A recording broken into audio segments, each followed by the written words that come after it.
Nakikita ay ang ano? Okay. Apo. Okay.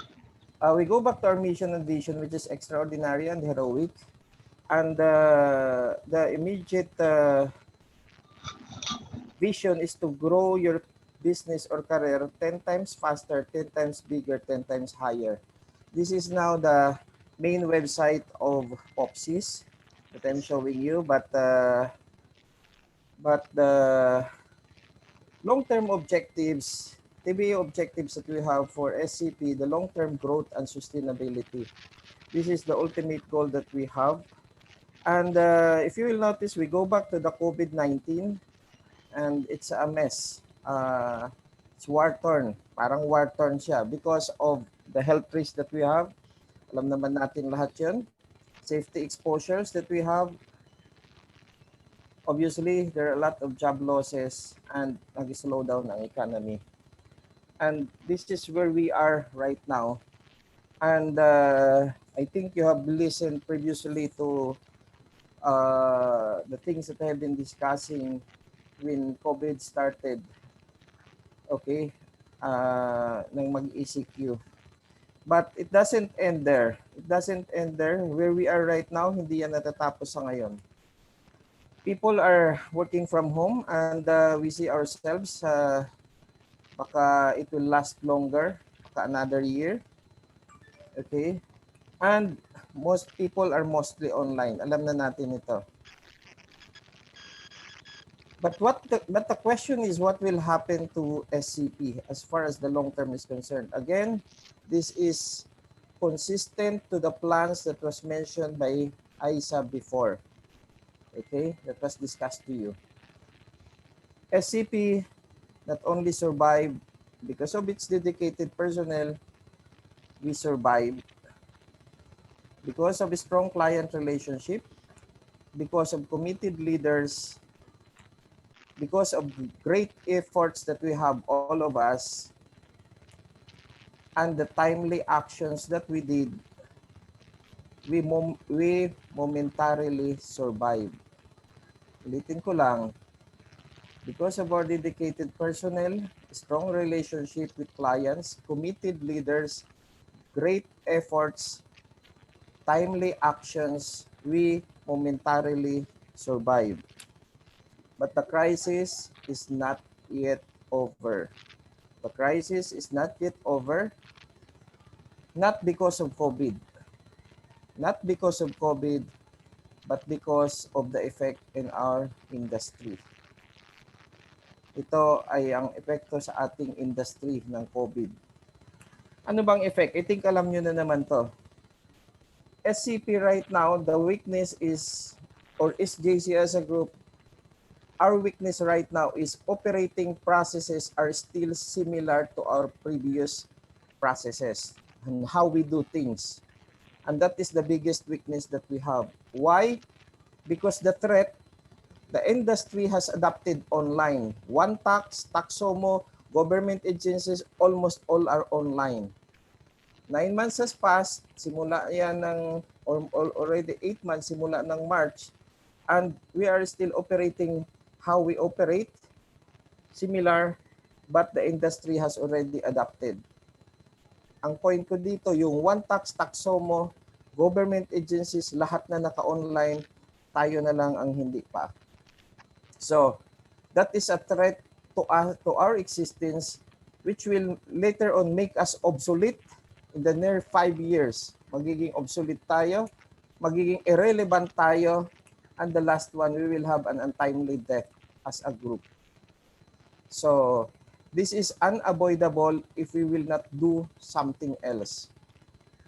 So with that, we have few options left. Konti na lang ang naiiwan sa atin. Few options. Number 1 is we slowly die. I don't know if this is an option, but we will slowly die if we do nothing. Number 2, if we use the systems, their systems, the systems of other people. Bakit? Yung One Tax ngayon, kung hindi niyo alam, pumapasok na sila sa mga accounting systems, pumapasok na sila sa productivity, pumapasok na sa ano. Ganun din yung Taxomo, online filing na sila, lahat-lahat. Now, there is a little bit of of regrets. Bakit hindi ko ito tinutukan? Because we are the ones who are pioneer. Nag-launch tayo ng Taxpirin, I think 7 years ago or 6 years ago, but it was not successful. Hinayaan at hindi ko natutukan. Walang may problema dyan. But the point is, the idea was there and we did it, we started it, but we were not successful. So, ang point is, lumabas ang OneTax, lumabas ang Taxomo, and there are a lot of online systems right now that is coming out. And may option tayo, slowly die or use their systems. Gamitin lang natin yung systems nila. Maybe when you use their systems, mag-survive na tayo. And there is another option that we have. Use our own, commit and do BUS project. Ulitin ko lang, we have the capability to use our own using the BUS project. BUS means build, use, and share project. If you will notice, these are the only few options left with us. Now, Isa, you need to ask each and every of the leaders saan ang gusto nila later on ito. They should send an email to you ano ang gusto nilang isi-select dito sa options natin. Or if they have some options na nakikita nila. Okay? And we have time to change it. Meron pa tayong time. COVID will last 2 years and nakaka 8 months na tayo. But we still have time. It will take another year hanggang December next year bago magbago yan. But we need to act fast. And take note, we have the capability to avoid yung slowly dying it. Or we have the capability to make this happen. We have the power and ability to make it happen. So ulitin ko lang, we have the choices, we have time to change it, we have the capability to avoid it, we have the power and ability to make it happen. And what is that? That is now where the SCP Growth Plan fuels POFSIS. So, ang question ngayon is, what is POFSIS? Baka marami kayong nagtatanong sa inyo, ano ba ang POFSIS? Honestly, ipapakita ko siguro sa iba sa inyo na panood narinig nyo na ako. I'll just explain this the first presentation that I have. But before we do that, I would like you to watch a video about Elon Musk, the SPACEX. It's their mission is humans as interplanetary species. Ang vision nila is to build a city in Mars. Crazy, di ba? So, the milestones that they have is in 2016, they were able to make a reusable rocket. Take note, they started 2004, 12 years after, nakagawa sila ng reusable rocket. Bakit sila gumagawa ng reusable rocket? Kasi ito yung pinakamahal. It cost millions of dollars para mag-build ng rocket. Tapos yung rocket, previously, sumasabog lang sa taas. Pag sumabog, hindi na bumabalik sa Earth. So ang ginawa nila, nagawa sila ng reusable rocket kasi yun yung pinakamahal para hindi magastos ang pagpunta sa Mars or kung saan man pupunta. In 2017, they were able to have a 3 rockets landing sabay-sabay. Nagland ang tatlong rockets. Ang tawag nila doon, booster. And in 2020, after 10 years, or for the first time na ang rocket is built by, aside from ginawa doon ni John F. Kennedy, simula noon, 1960s, this is the first time that it is a US-owned company ang nakapagpadala ng astronaut sa ISS. ISS means International Space Station. Ito yung satellite na malaki. So this is, I think, 4 months ago lang or last June. And in 2020, they were able to create 800 constellation satellites to link the world. Ano to? Gusto nilang lagyan ng internet ang buong mundo by launching 42,000 satellites. So ito yung mga milestones na nila, naka 800 na sila out of 42. Ang future nila is space travel on the other side of the world in 30 minutes. Simula dito sa Pilipinas, pupunta ka ng Dubai, ng ibang bansa, sa Europe, 30 minutes lang. That's crazy. So using rocket. And isa pa is space tourism. Sinong gustong pumunta sa space? May pera na gustong pumunta ng space, sa moon. And they're targeting Mars in the next 4 years. So this is a crazy idea. And if you will notice, I'll share with you the video, that a very short video on how currently they did it. Okay? T-minus 20 seconds. Stage 2 tanks pressing for flight. Flight computer has control of the vehicle. Do we see anything on the sensors? That's a problem. No, right now. Nothing. I'll say go for launch. T-minus 10, 9, 8, 7, 6, 5, 4, 3, 2, 1.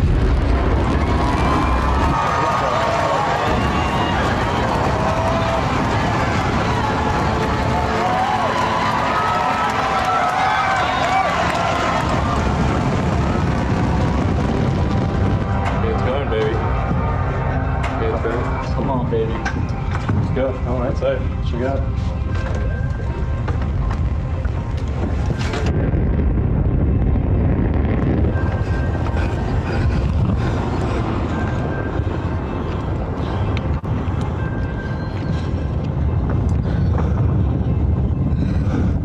Speed 1.2 kilometers per second, downrange distance 11 kilometers. Shortly after main engine cutoff, we're going to separate the stages and begin the second stage ignition. Come on.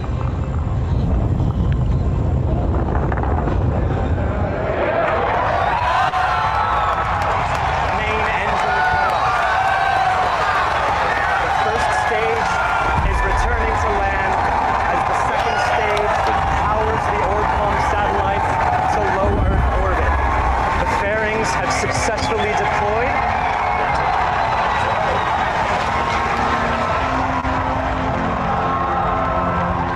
The first stage will soon begin its series of 3 burns to head back towards Cape Canaveral. Okay, where's the... Okay, this is bad. Potentially bad.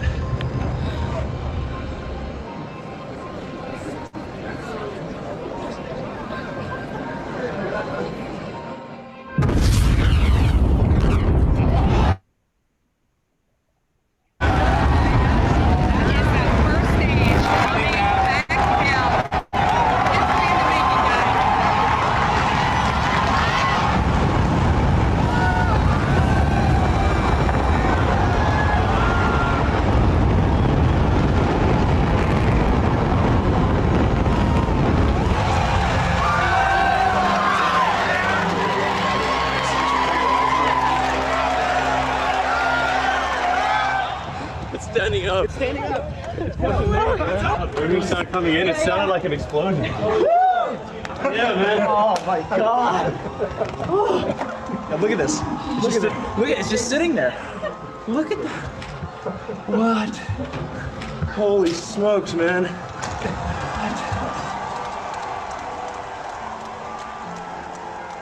It's kind of amazing that this window of opportunity is open for life to go beyond Earth. And we just don't know how long that window is going to be open. The thing that gets me most fired up is that creating a self-sustaining civilization on Mars, it would be the greatest adventure ever in human history. It would be so exciting to wake up in the morning and think that that's what's happening. Okay, so that is the first video. Ito, I'll just show to you that simultaneous landing of 3 rockets. You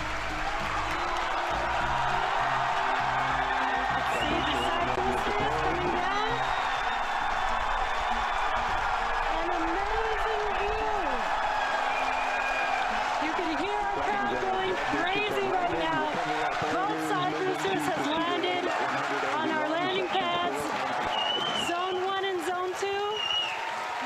What an amazing sight to see.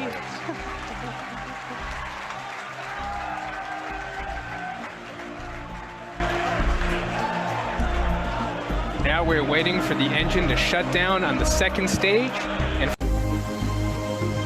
So that's it. and we have that confirmed. Good orbit. I think you have watched the history of SpaceX and their future to travel to Mars.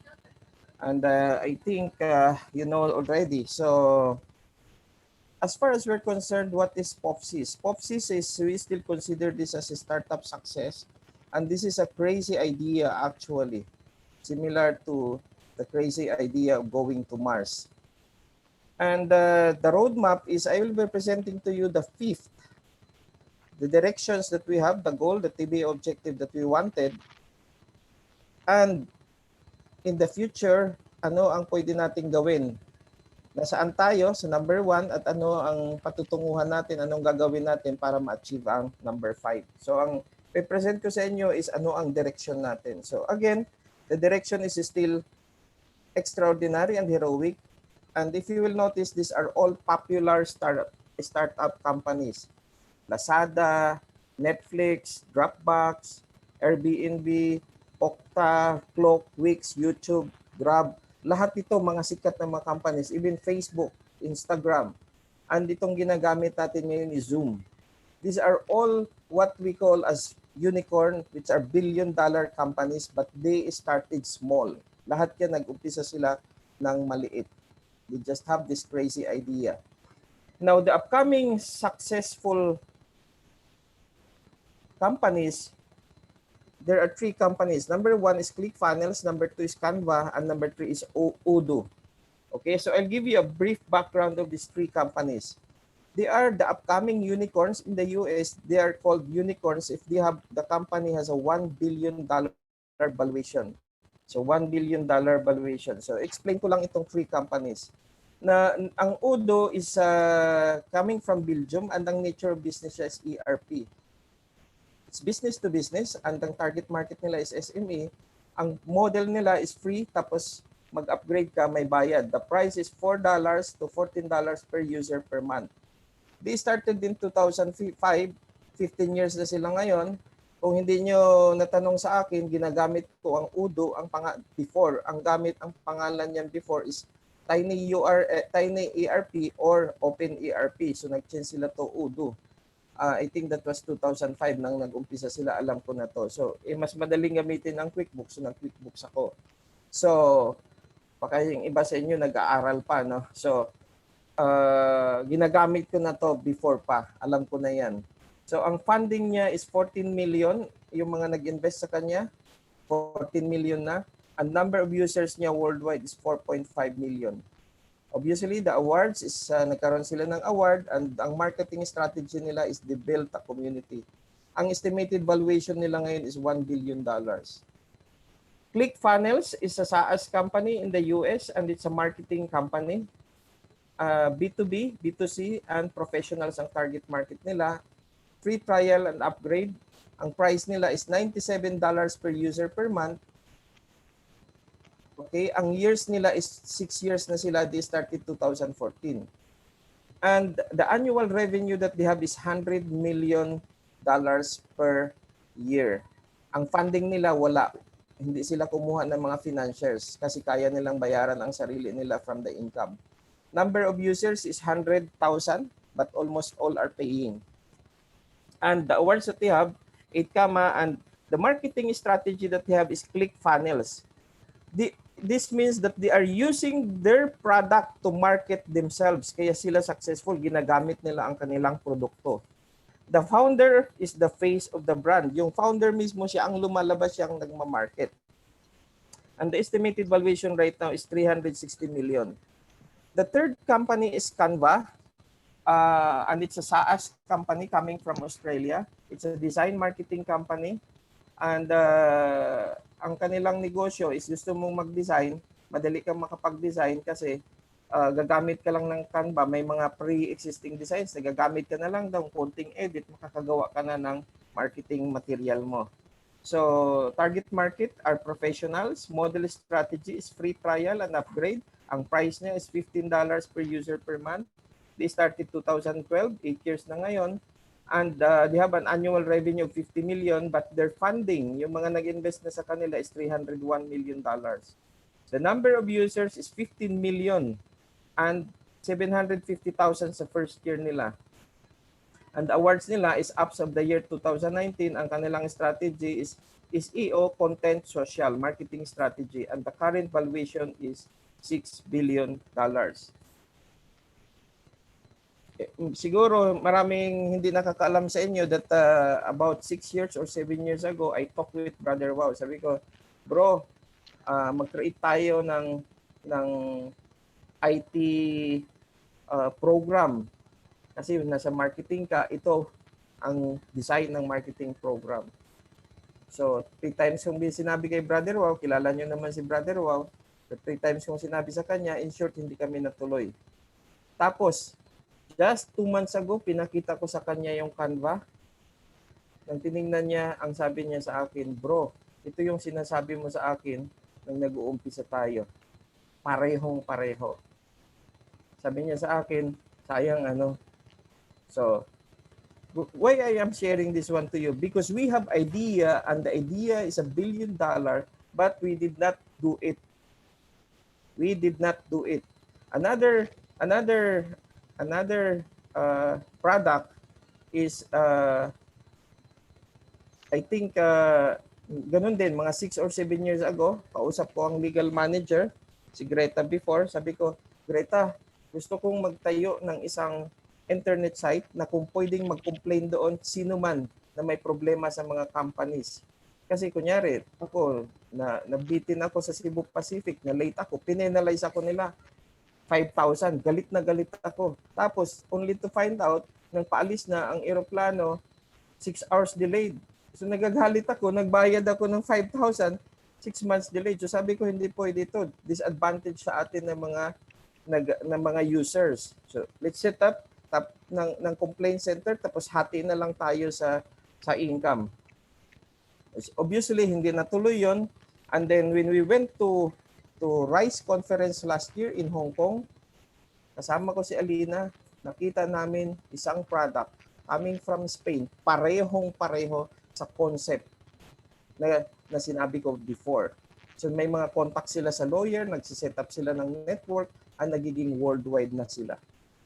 I have a lot of ideas like that na nangihinayang ako, hindi nagawa. And in fact, ang one tax, na mas nauna tayo niyan kasi meron na tayong tax rin. Even the only books, nauna na tayo. But the challenge now is, the problem is we did not do it, or ako mismo, I did not do it. Wala namang may kasalanan dyan kung hindi ako nakafocus. But because of the pandemic, nakafocus ako doon with the direction, and with your help, makikita na natin, I think we will be able to realize that.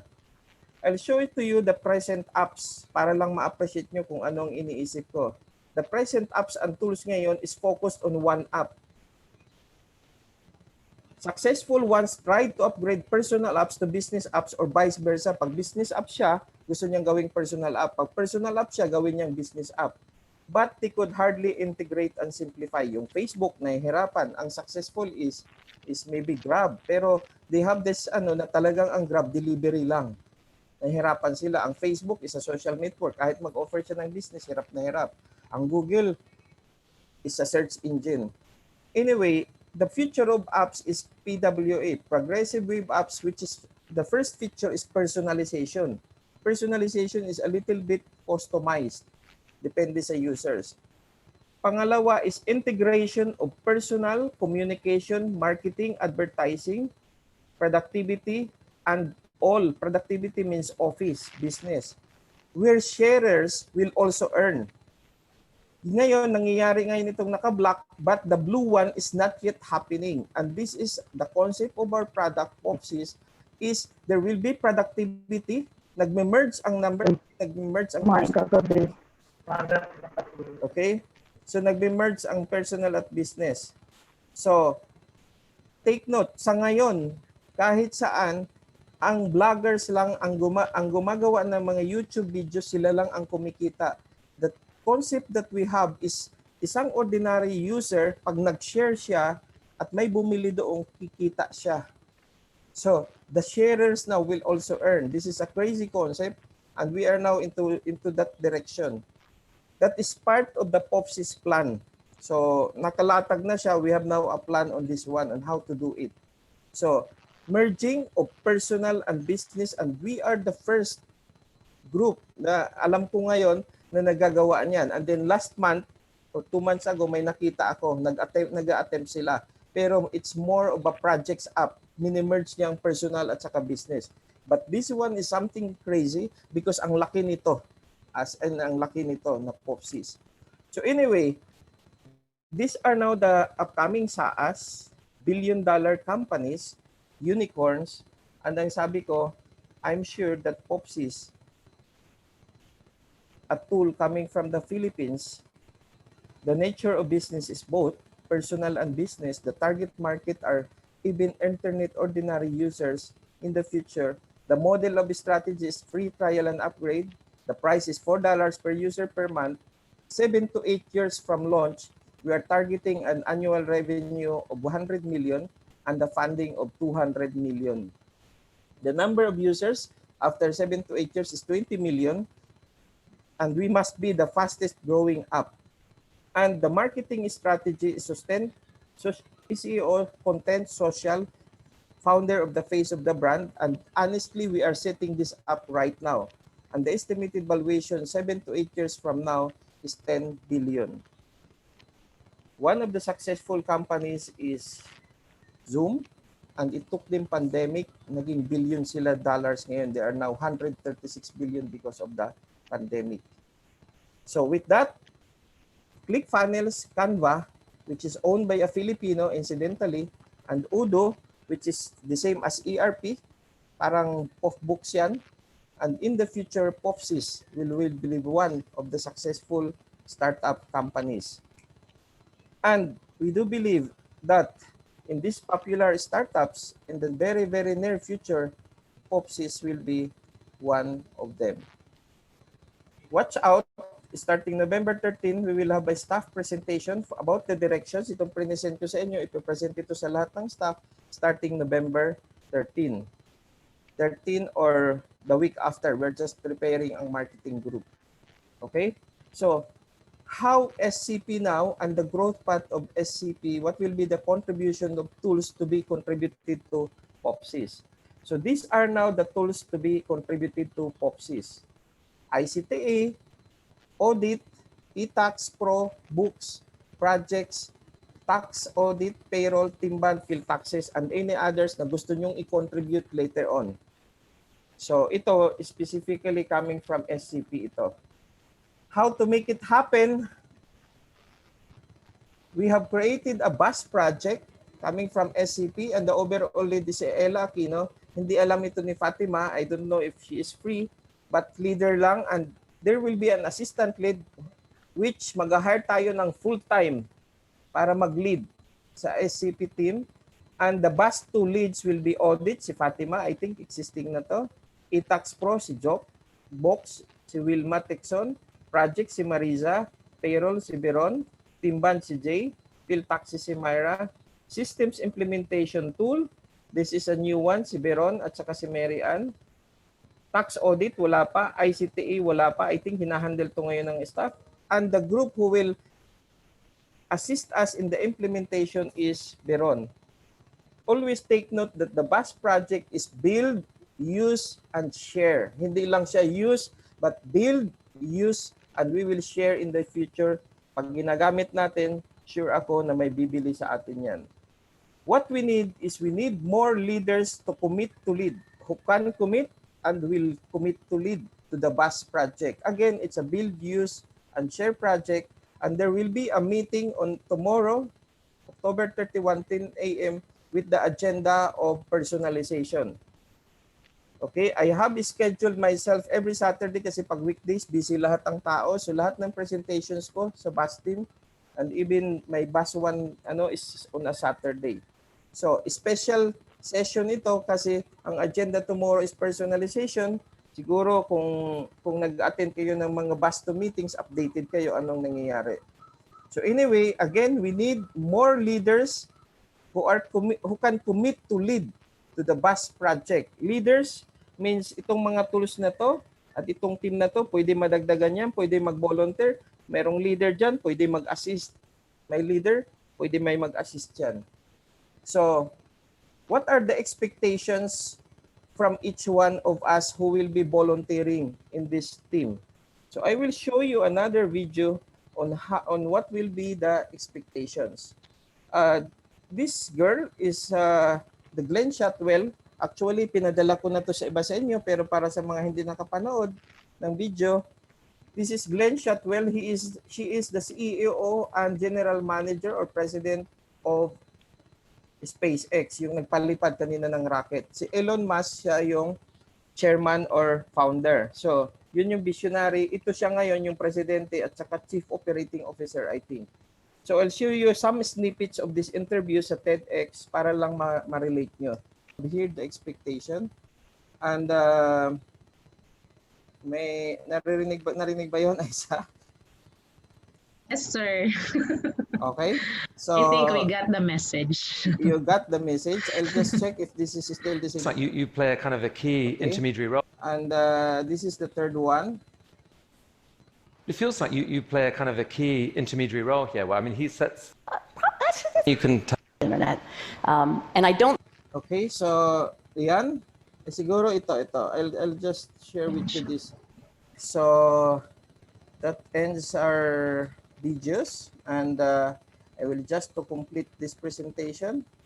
And again, ang target ni na Elon Musk, para lang makita niya, is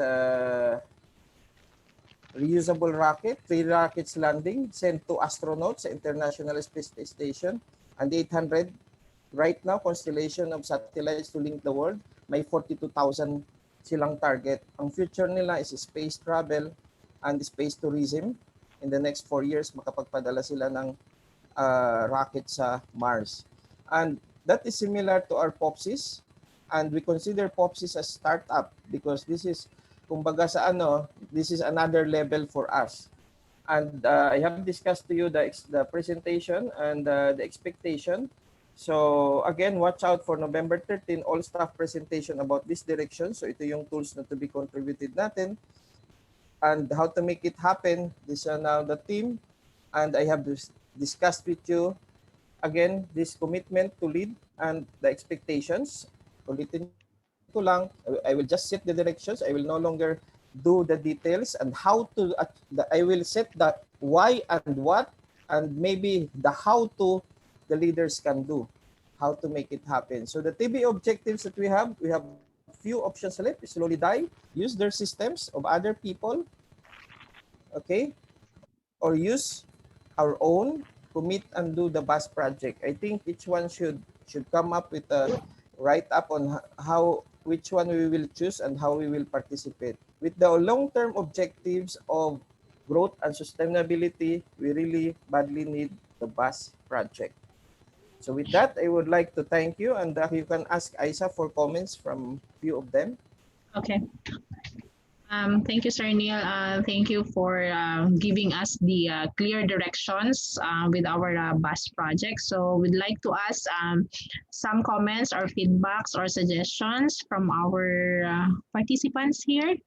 So can we, who wants to volunteer? Wag walang mag-volunteer, volunturo tayo.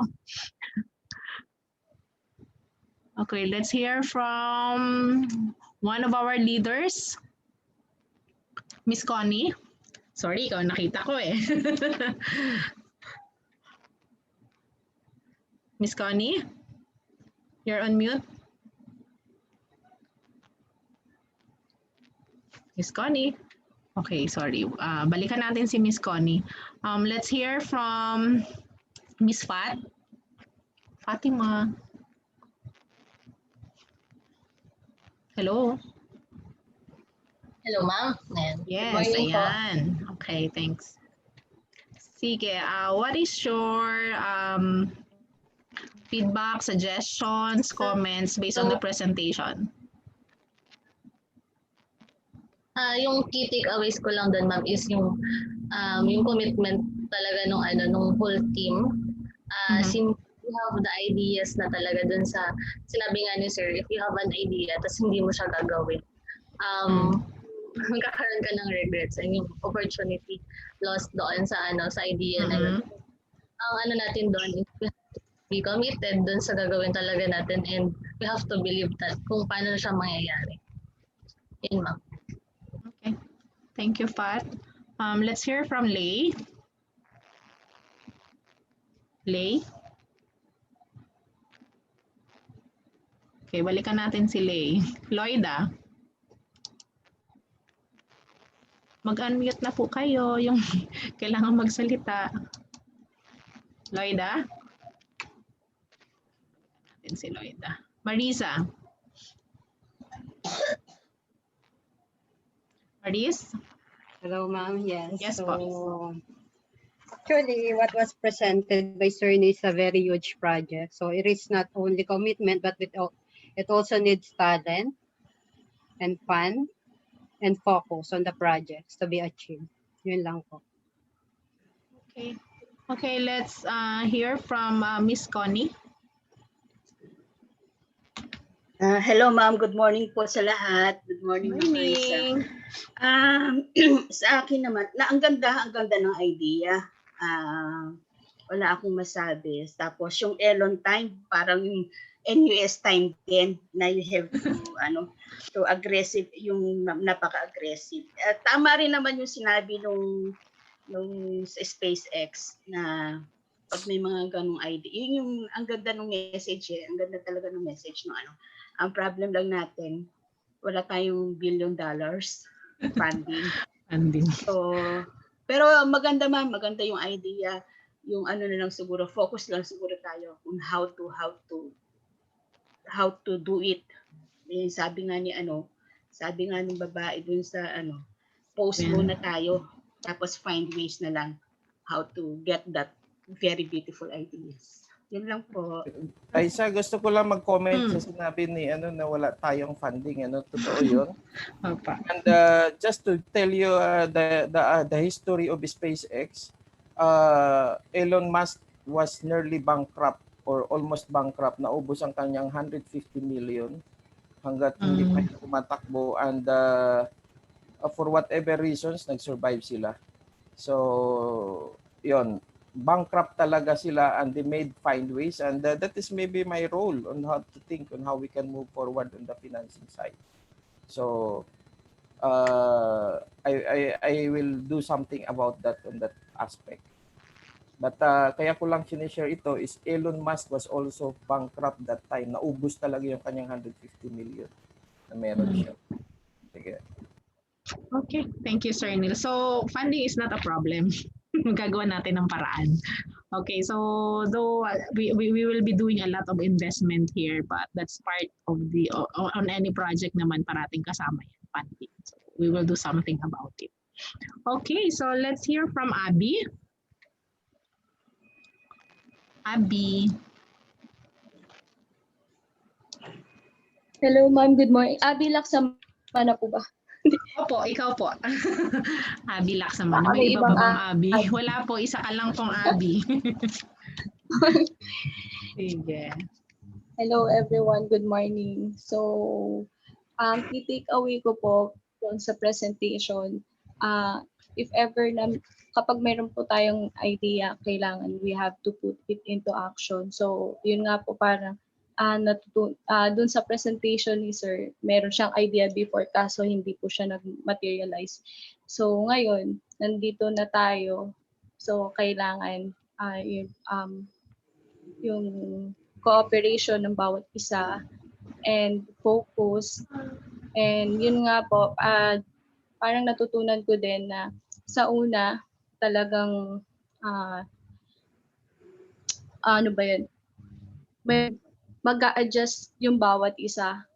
So, parang uncomfortable, especially, halimbawa, focus tayo sa mga clients, sa mga, kung saan tayo yung expertise natin, and then, mapupunta tayo pag magiging committed tayo doon sa may system, ganyan. So, syempre, example, if you are part of yung paggawa ng step by step. So for you, it parang uncomfortable sa'yo kasi hindi mo naman talaga usual na ginagawa everyday. Pero we have to adapt, ganyan. Tapos Yun po, kailangan talaga na magtulungan po para maging successful po yung project. Thank you, Abby. Yeah, so let's hear from Frances. Frances?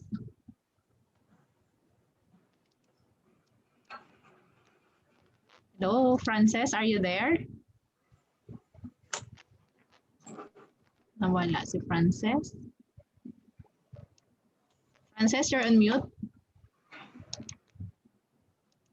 Okay, balikan natin si Frances. So let's hear from Sheila. Sheila. Sheila Katalan po, ma'am. Good morning. Opo, sorry. Opo, Katalan po. Good morning to everyone po. So yung sa comment ko lang po, actually kung isipin po talaga natin yung mga dreams ni Sir Neil, talagang Dreams natin. Dreams natin, sorry Hindi po. niya dreams yan. natin. Parang ano po, mahirap po talaga ma-achieve. Pero nung napanood ko po yung shinare ni Sir Neil na video nung a few weeks ago, yun po yung interview with the president ng SPACEX. Actually, yung pong sa funding, totoo naman po, reality siya na kailangan ng fund. Pero sabi po ng president doon na hindi naman matatawag na successful yung isang bagay kung dahil lang sa kung let's say may available naman yung fund. It's really on the commitment po ng mga tao na kailangan bumuo nung project na yon. So parang sinasabi lang niya na kahit may resources, kung wala yung commitment and yung dedication ng mga taong gagawa nung project na yon, so parang it's useless din. And yun din, nung napanood ko yung video, naalala ko yung one time missionary si Ma'am Alina na si I forgot the name, parang si Fus na nagpupush ng rock papunta doon sa mataas na bundok. So parang iniisip ko na si Sir Neil yun, push sa atin. So tayo naman mga leaders, tayo yung nag-execute ng mga task na yon. And then yun nga sabi nung leader, 'di ba? Parang pag-relax na yung tao kasi na set niya na yung goals, na set niya na yung objectives, and then nagagawa na, magpupush na naman si Sir Neil para sa atin. And then parang iniisip ako bilang leader, parang iniisip ko na eto na naman, ang hirap na naman kasi may bago na namang project. Pero sabi nga nung leader na parang naisip niya na instead na frustrate siya sa trabaho niya, parang doon niya nakukuha yung satisfaction niya sa trabaho niya. So lately, yun din yung nare-realize ko after ko napanood yung video na yun nung mga few weeks ago. So yun lang po.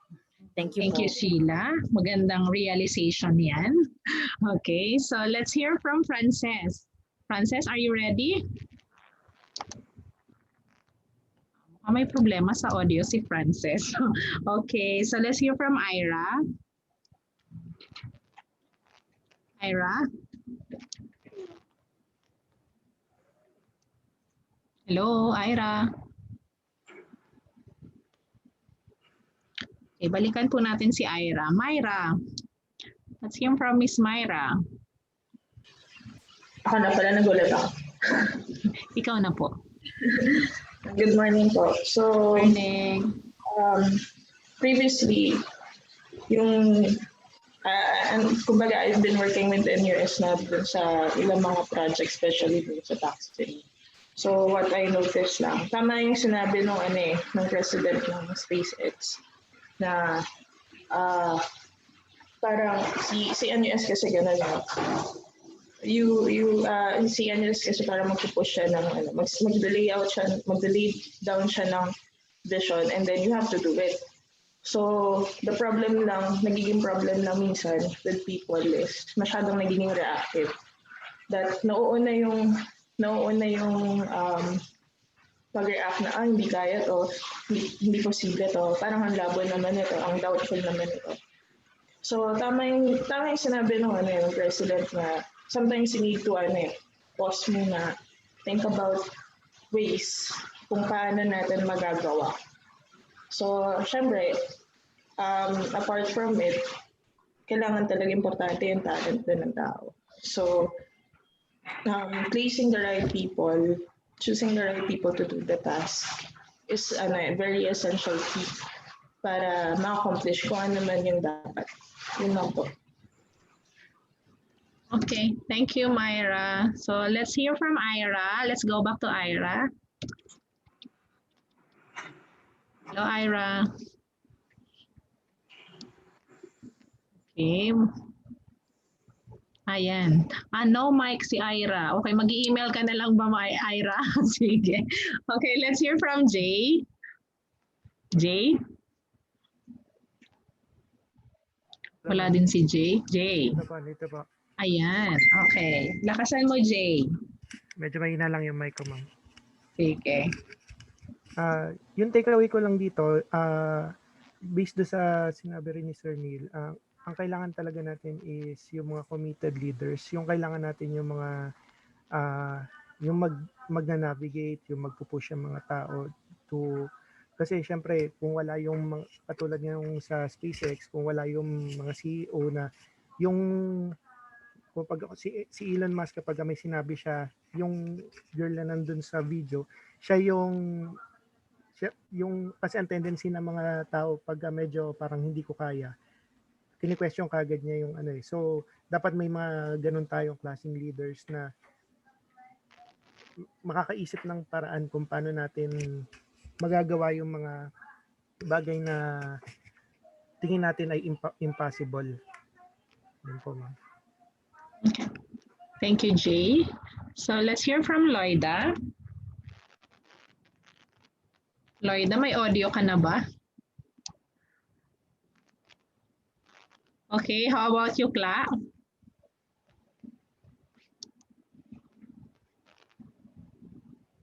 Kla.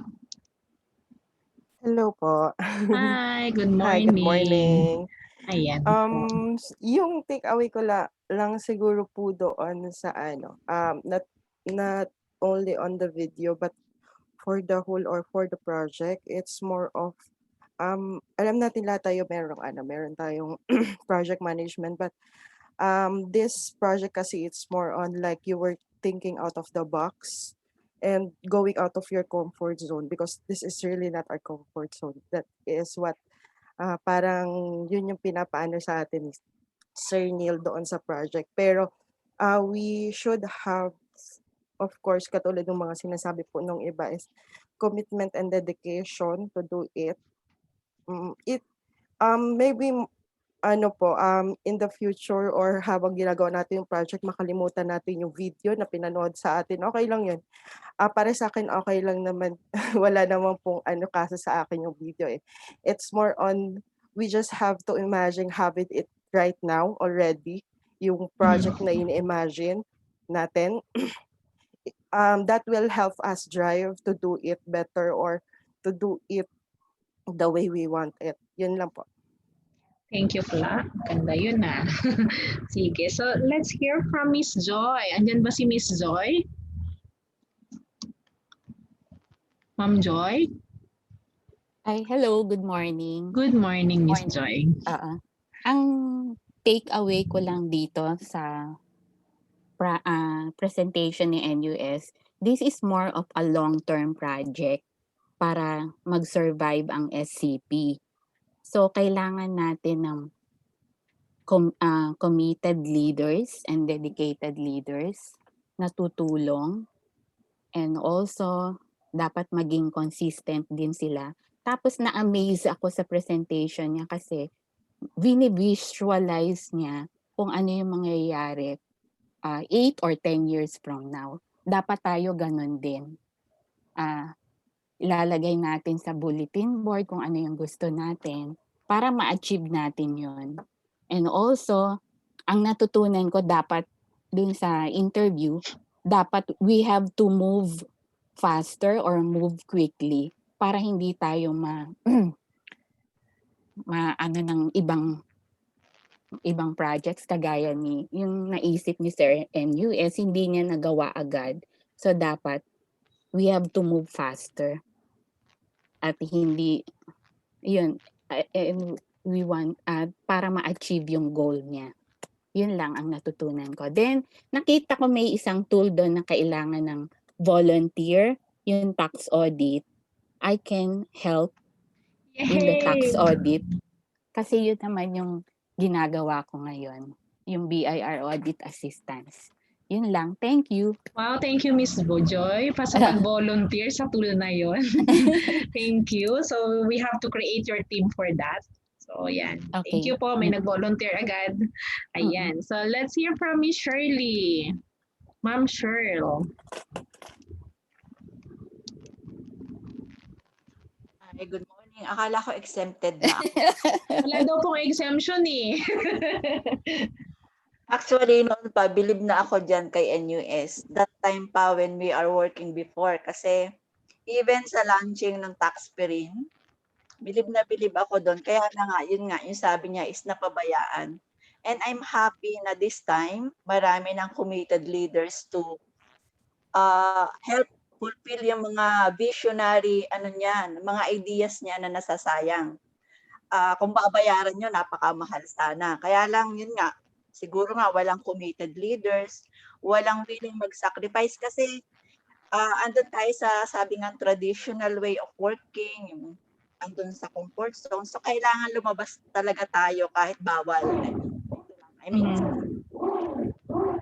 that success, dapat lesser na doon sa normal TBA. Dapat doon na tayo sa growth para tayo ay lumago. So, sana andun pa ako, or I mean, malagay na yung POFSIS doon sa group of parang nag-emerge na malalaking projects. And I'm willing naman din to help on my own way. Kaya lang nga, we need leaders to commit, not only to commit, but to act ahead of deadline. Doon yun. Kasi kung laging may naghihintay, kasi group effort. So pag yung isa parati mong hinihintay, nasasayang ang oras. So we have to move fast kasi iba na yung way of working ngayon. So yun, sana this time Sir Neil, maging successful na to. Ang dami mong projects noon pa, even on my time na you are giving me ideas like, Shirley, you have this business, makipag-link tie up ka sa foreign, hindi ko sinunod. So yun, nasayang.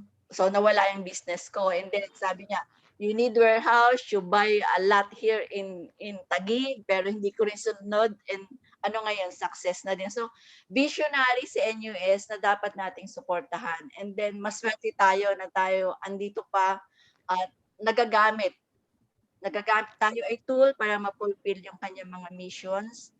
At saka sana looking forward ako na maging success ito. So we need talaga leaders, volunteers. So yun din yung dapat ma-inculcate sa utak natin na kailangang masustain. So hindi tayo dapat na maghindi pag inas yung ating help na makatulong maging successful itong project. And I'm happy na nakita ko na yung kasi nakikita ko lang sa email ng staff na ma'am, kailangan po ito. Sabi ko, hindi ko kasi alam kasi syempre hindi naman ako directly involved dun sa bus. Pero I get some input. So ngayon nga, like ngayon, may hiningi akong deadline o kailangan to sa POFSIS. So mag-respond na kayo today kasi hindi natin masasubmit yung TBA chart na kailangang info for this project. So yun lang, and I'm happy na nakita ko yung mga pangalan nyo. Miss na miss ko na kayo talaga at saka Thank you, Miss Shirley. Miss you too.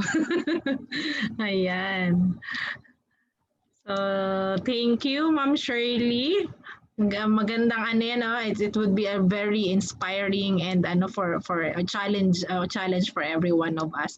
So according to ito naman po yung sharing ni Miss Ira. So the key takeaways from NUS talk is the commitment, and of course after commitment there should be an action. So according to Ira, there are a lot of challenging decisions facing businesses right now. The challenges are real and the consequences of failure can be devastating, yes. But then we should not be afraid of big challenges. So yan, thanks Ira for your sharing. So actually, based wala na magsi-share, no? Wala na bang magsi-share or mayroon pang gusto mag-volunteer mag-share. But dun sa hindi pa po nakapag-share here, verbally you can email your suggestions and inputs together with po yung options na inas natin a while ago. Siguro ang po neto on my part, no, so we really we really appreciate actually our team, these leaders are very amazing for despite of the challenges that we had for the past few months. So nakita naman talaga natin yung effort and dedication. So but sa kanina nga, if we will go back to the presentation, yes, we will momentarily survive because of the efforts that we have with our leaders. But ang natin is for us to sustain, so we really have to have something new or something to look forward for a long-term direction. So the existing ones that we have, like we have the dedicated personnel, the committed leaders, strong relationship, and the great efforts that we have. Yes, that will give us more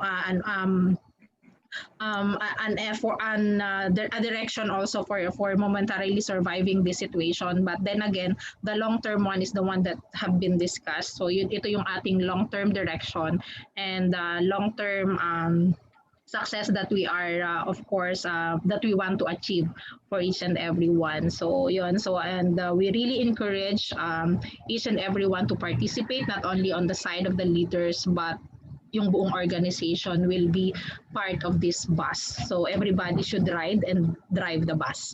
So yeah, and then everyone is encouraged to send your email with the options po that we have. Yung yung options natin, slowly die, use the system of use other systems, or use our own system. Or if you have other suggestions or options that you want to share, and then how are you going to participate and be part of this project. So I think that would be all for me. So anything else, Reniel? Yes po. Ipe-present po ito sa lahat ng staff po. May nakita po kasi akong portion doon na ipe-present din po ito para sa lahat. Yeah, there will be a series of talks po starting November 13. So sabi nga natin, this will not be for the leaders only, but we want everybody to become part of this project. So up to staff level po. So nauna lang po tayo. And meron pala ako nakalimutan. So if you're going back to dun sa SCP bus project team natin, kulang pa tayo doon ng assistant lead. So our overall lead, so balikan ko lang, our overall lead for the bus project for SCP team is Ella and Pat, but we don't have yet the assistant lead, so who wants to volunteer? And then na-mention naman na doon si yes, sir. Yung assistant lead, I think we should hire full-time. Okay, so hire na lang tayo, sir. Kailangan ata ng assistant for each bus number. Yeah, I think po balikan lang namin, sir, yung sa bus 2 members kasi meron po doong assistant talaga, merong bus lead and then may assistant. So we just have to go back kung interested or dedicated pa yung nandoon sa initial team members of each bus tool. So if not, then we will have to reassign new one, and then for the assistant lead, yes, we will just hire. Okay, and good. Thank you to everybody. Bye-bye. Thank you po. Thank you. Bye-bye. Thank you po. Thank you everyone. Thank you po.